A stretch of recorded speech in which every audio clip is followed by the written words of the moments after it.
Good morning students. Hope कि जो हमने पीछे काम किया था वो सब आपने कर लिया होगा। तो अब ऑलमोस्ट एक लास्ट टॉपिक बचा हुआ है इसका, सुपरपोजिशन प्रिंसिपल। उसके बाद न्यूमेरिकल्स मैं जो भेजूंगी आप उनको ट्राई करना, और फिर हम मंडे से अपना इसका सेकंड पार्ट शुरू करेंगे, इलेक्ट्रोस्टैटिक फील्ड। तो संडे को हम इसका एक टेस्ट रख लेते हैं जो आज तक कराया है। आप घर पर बैठकर सिंसियरली जो क्वेश्चंस मैं सेंड करूँगी व्हाट्सएप पर उनको आप करके देखना, और लगे तो आप मुझे सेंड कर देना कि ये टेस्ट है हमारा। तो okay, let's start superposition principal.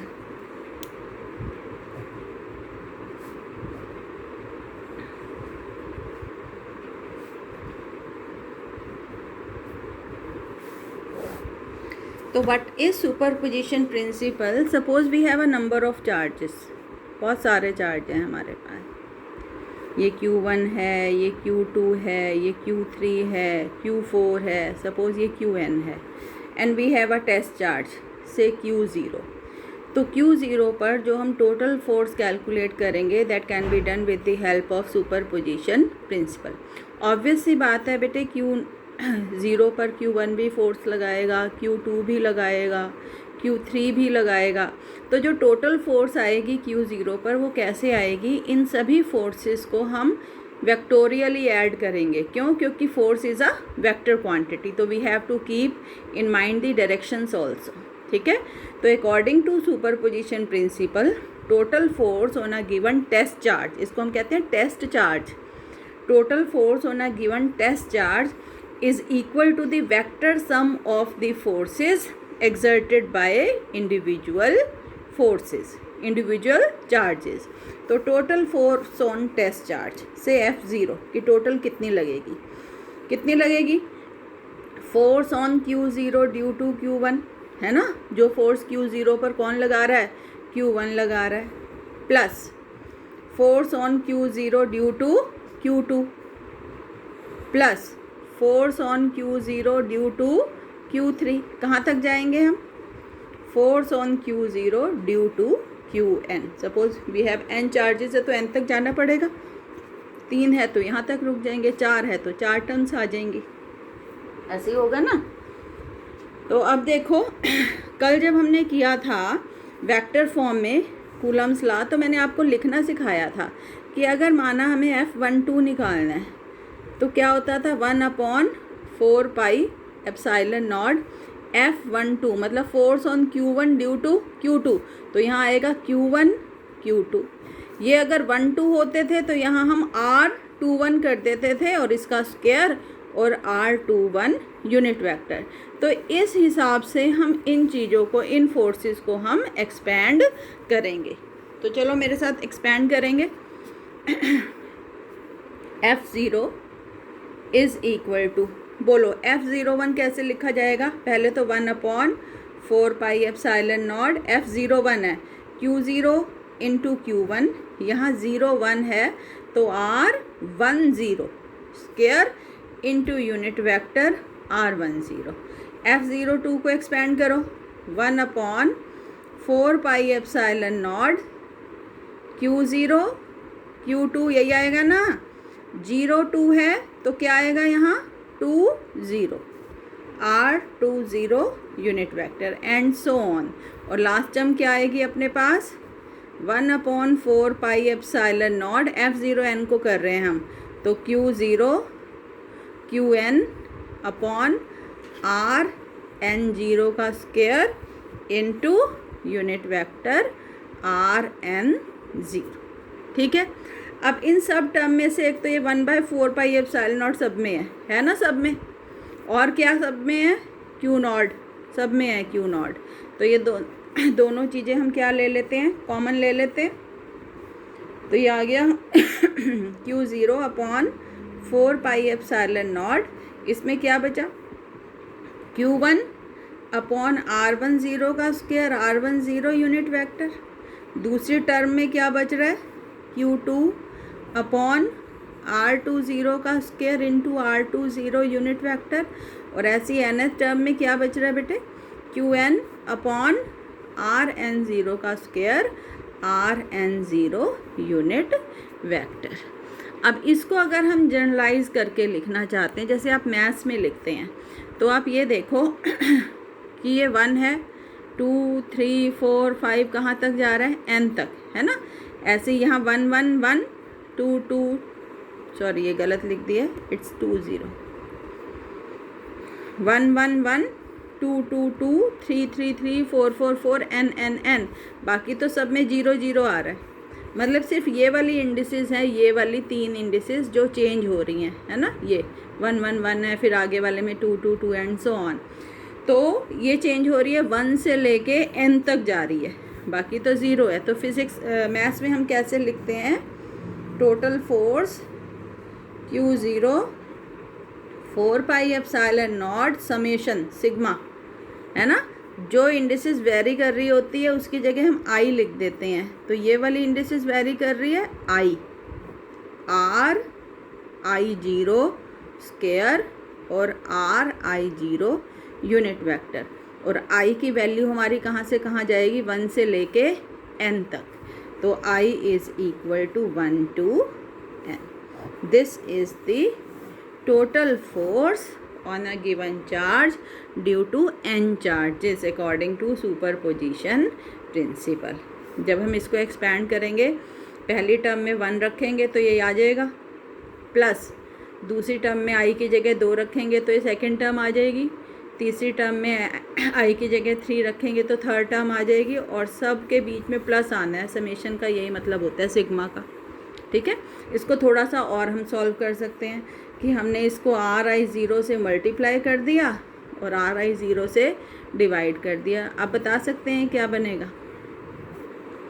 चलो अच्छा ये बताओ, कोई यूनिट वेक्टर है, अगर मैं उसको उसके मैग्नीट्यूड से मल्टीप्लाई कर दूं तो आप बता सकते हैं क्या बनेगा, वेक्टर बन जाएगा। क्या बनेगा, वेक्टर। तो ये बन जाएगा ऊपर RI0 वेक्टर और नीचे आ जाएगा आपके पास RI0 का क्यूब, ये स्क्वायर है और ये 1 है। तो हम एक और फॉर्म में इसको लिख सकते हैं कि total force on a test charge due to n discrete charges Q0 4 pi epsilon naught I equal to 1 to n QI upon RI0 का क्या आएगा, क्यूब आएगा, है ना नीचे, और ये आ जाएगा वेक्टर। तो यहाँ तक भी लेके जा सकते हैं। तो this is the superposition principle. Clear है, इजी है। देखो इस चीज़ का मोटिव क्या है सुपरपोजिशन प्रिंसिपल का। For example we have 3 charges, ये Q1 है, ये Q2 है और ये Q3 है। Q1 से दूरी R1 लगा लो इसकी, और Q1 और Q3 के बीच में लगा लो दूरी R3 है, ठीक है। और हमें Q1 पर टोटल फोर्स निकालनी है। ऑब्वियस है Q2 भी इस पर फोर्स लगा रहा है और Q3 भी इस पर फोर्स लगा रहा है, तो दोनों फोर्सेस को क्या करना पड़ेगा, ऐड। अब आप ऐड करेंगे, सब्ट्रैक्ट करेंगे, वो कैसे पता चलेगा कि इनका साइन क्या है। सपोज़ ये सारे पॉजिटिव हैं, सपोज़ सारे पॉजिटिव है, तो Q2 भी इसको रिपेल करेगा इस तरफ, मतलब जो फोर्स Q2 लगा रहा है वो भी इस तरफ आ रही है, और Q3 भी इसको रिपेल करेगा इसी तरफ। तो ये आ रही है पहली फोर्स, ये आ रही है दूसरी फोर्स, दोनों कौन सी डायरेक्शन में है, सेम। और जब वेक्टर सेम डायरेक्शन में होते हैं तो ऐड होते हैं, है ना। F is equal to F1 plus F2 निकलेगा इस केस में। और अगर कुछ ऐसा हो जाए, सपोज़ ये Q1 है, ये Q2 है, ये Q3 है, ये दोनों पॉजिटिव हैं और ये बीच वाला सपोज़ नेगेटिव है। अब मुझे निकालनी है Q1 पर टोटल फोर्स। अब Q2 तो इसको क्या करेगा, अपनी तरफ अट्रैक्ट करेगा, ये इस तरफ आएगा, ये F1 की दिशा हो गई। और Q3 पॉजिटिव है, Q1 भी पॉजिटिव है, तो Q3 क्या करेगा, इसको रिपेल। तो इस पर जो एक फोर्स लग रही है वो इस तरफ लग रही है। अब जो टोटल फोर्स आएगी वो कैसे आएगी, F1। अब ये 2 वेक्टर्स हो गए लेकिन दोनों अपोजिट में, है ना। अब टोटल फोर्स अगर मुझे निकालना है Q1 पर तो वो आएगी F1 माइनस F2, ये F2, ठीक है। तो फोर्सेस जो हैं वो वेक्टर नेचर की होती हैं, उनका रिजल्टेंट लेते हुए हमें ध्यान रखना पड़ता है कि डायरेक्शन क्या है। ऐसा नहीं कि हमेशा रिजल्टेंट फोर्स प्लस करके आ जाएगी, प्लस भी करना पड़ सकता है, माइनस भी करना पड़ सकता है। ट्रायंगल लॉ याद है आपको, ट्रायंगल लॉ वेक्टर्स का, ट्रायंगल लॉ भी लगाना पड़ सकता है ना। पैरेललोग्राम लॉ भी लगाना पड़ सकता है। अगर दो फोर्सेस ऐसे एक्ट कर रही हैं तो इनका रिजल्टेंट पैरेललोग्राम पूरा करोगे और ये जो डायगोनल होगा it will give the resultant. तो क्योंकि force is a vector quantity, तो to calculate the resultant force we have to keep in mind the direction also. This is the superposition principle, कि हम कैसे किसी टेस्ट चार्ज पर total force निकाल सकते हैं due to n number of charges. Clear है बेटे? तो मेनली तो यहीं तक था ये जो आपका पहला पार्ट था इलेक्ट्रोस्टैटिक चार्ज।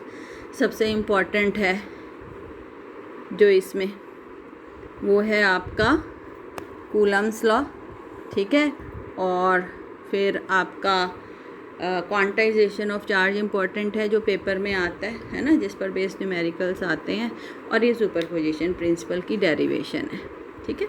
एक थोड़ा सा एक चीज़ हम यहाँ पे इंट्रोड्यूस करना चाहेंगे, कंटिन्यूस चार्ज डिस्ट्रीब्यूशन क्या होता है।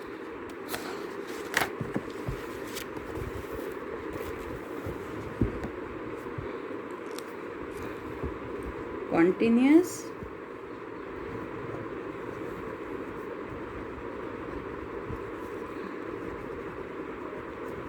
चार्ज डिस्ट्रीब्यूशन, देखो बेटे दो तरीके का नेचर होता है ना चीज़ों का। एक होता है डिस्क्रीट अलग अलग, और एक होता है कॉन्टीन्यूस, है ना। डिस्क्रीट मतलब अलग अलग और कॉन्टीन्यूस मतलब इकट्ठे, ठीक है। तो वैसे तो चार्ज का नेचर क्या है, डिस्क्रीट है, अलग अलग आता है, ऐसे इकट्ठा चार्ज कहीं नहीं होता। लेकिन अगर कहीं चार्ज बहुत क्लोजली स्पेस्ड है, ये देखो ये बिंदु में बिल्कुल पास पास लगा दूँ तो ऐसे लगता है किसका आभास हो रहा है कि एक लाइन बन गई है। तो system of closely spaced charges क्या बनाते हैं, कंटिन्यूस चार्ज डिस्ट्रीब्यूशन। ऐसे लग रहा है ना कि कंटिन्यूसली एक लाइन डल गई है, लेकिन ये है क्या, ये अलग अलग पॉइंट्स हैं। तो ऐसा जो डिस्ट्रीब्यूशन है, a system of closely spaced charges is set to form continuous charge distribution. कितने तरीके का होता है, 3 तरीके का होता है। एक होता है linear charge distribution, linear charge distribution. अगर charge is distributed continuously over a line तो ये बनाता है लीनियर चार्ज डिस्ट्रीब्यूशन। क्या कहलाता है, लीनियर चार्ज डिस्ट्रीब्यूशन। सपोज इस लाइन पर टोटल चार्ज कितना है Q और इस लाइन की टोटल लेंथ कितनी है L, तो एक क्वांटिटी है जिसको हम कहते हैं लीनियर चार्ज डेंसिटी। क्या कहते हैं, लीनियर चार्ज डेंसिटी। लैम्डा से हम इसको डिनोट करते हैं और it is defined as charge per unit length, charge per unit length, ठीक है। तो linear charge distribution is defined in terms of linear charge density which is called charge per unit length. अच्छा, units क्या होंगी इसकी, lambda की। Charge की unit बोलो क्या होती है, कूलाम, अपॉन लेंथ को किस में नापते हैं, मीटर में, तो कूलाम पर मीटर। क्लियर है। दूसरा होता है surface charge distribution, surface charge distribution. What is surface charge distribution, माना कोई ये सरफेस है और इस पर चार्ज यूनिफॉर्मली डिस्ट्रीब्यूटेड है कंटिन्यूसली, ये सारा चार्ज है, तो ये क्या बनाएगा, सरफेस चार्ज डिस्ट्रीब्यूशन। क्या बनाएगा, सरफेस चार्ज डिस्ट्रीब्यूशन। तो सपोज़ कितना चार्ज है ये पूरे पर Q और इस पूरे का एरिया सपोज़ बेटे कितना है S। तो सरफेस चार्ज डिस्ट्रीब्यूशन को डिफ़ाइन करने के लिए we define a quantity sigma, जिसको हम कहते हैं सरफेस चार्ज डेंसिटी। क्या कहते हैं, जैसे ये थी ना लीनियर चार्ज डेंसिटी, लाइन पर थी तो लीनियर, सरफेस पर थी तो सरफेस चार्ज डेंसिटी। सिग्मा क्या होएगी, charge per unit surface area. क्या यूनिट्स रहेंगे, चार्ज की यूनिट कूलाम है और एरिया की यूनिट होती है मीटर स्क्वायर, तो सिग्मा की क्या यूनिट्स रहेंगी, कूलाम पर मीटर स्क्वायर। और इसी तरीके से तीसरा होता है volume charge distribution, volume charge distribution. अब सपोज वी हैव वॉल्यूम और इस वॉल्यूम के अंदर चार्जेस कंटिन्यूसली प्लेस, सारे में चार्जेस कंटिन्यूसली प्लेस, तो ये बनाता है वॉल्यूम चार्ज डिस्ट्रीब्यूशन। सपोज कितना चार्ज है, पूरा Q, और इसका वॉल्यूम कितना है V, तो इसको डिफाइन करते हैं हम एक क्वांटिटी से जिसको हम कहते हैं volume charge density, volume charge density, rho. किससे डिफाइन करते हैं, रो से। तो ये होएगा charge per unit volume, charge की यूनिट है कूलाम, अपॉन वॉल्यूम की क्या हो जाएगी, मीटर क्यूब। तो वॉल्यूम चार्ज डेंसिटी की यूनिट हो जाएगी कूलाम पर मीटर क्यूब। ठीक है, तो आ गया समझ में। 3 तरीके की चार्ज डेंसिटीज़ होती हैं। Linear charge density lambda Q/L, charge by length. Surface charge density हो जाएगी चार्ज बाय सरफेस एरिया, और वॉल्यूम चार्ज डेंसिटी हो जाएगी चार्ज अपॉन वॉल्यूम। क्लियर है। तो दिस इज़ ऑल अबाउट जो आपका फर्स्ट चैप्टर था इलेक्ट्रोस्टैटिक चार्ज। तो इससे रिलेटेड जो भी कंसेप्ट्स थे हमारे पास वो हमने पढ़ लिए। यूनिट्स क्या होती हैं चार्ज की, कूलाम, CGS में क्या होती है, स्टैट कूलाम्स, ये मैंने आपको नोट्स में सेंड भी किया था। तो इसको आप बहुत अच्छे से रिवाइज़ करेंगे फर्स्ट पार्ट को, और संडे को आप इसको रिवाइज़ करके टेस्ट देंगे। मैं क्वेश्चंस आपको भेज दूंगी जो टेस्ट के हैं। ठीक है बेटे, सिंसियरली, कोई नहीं बैठा है आपको ऑब्ज़र्व करने के लिए कि आप नकल कर रहे हैं या नहीं। आपकी सिंसियरिटी है कि आप चीज़ों को कैसे अच्छे से ख़त्म करके और फिर उनको रिवाइज़ करके टेस्ट देते हैं। तो इसके साथ मैं थोड़े से न्यूमेरिकल सेंड करूँगी इजी वाले जो हमारे एग्ज़ाम्स में आते हैं, तो आप उनको ज़रूर ट्राई करेंगे। Okay, thank you.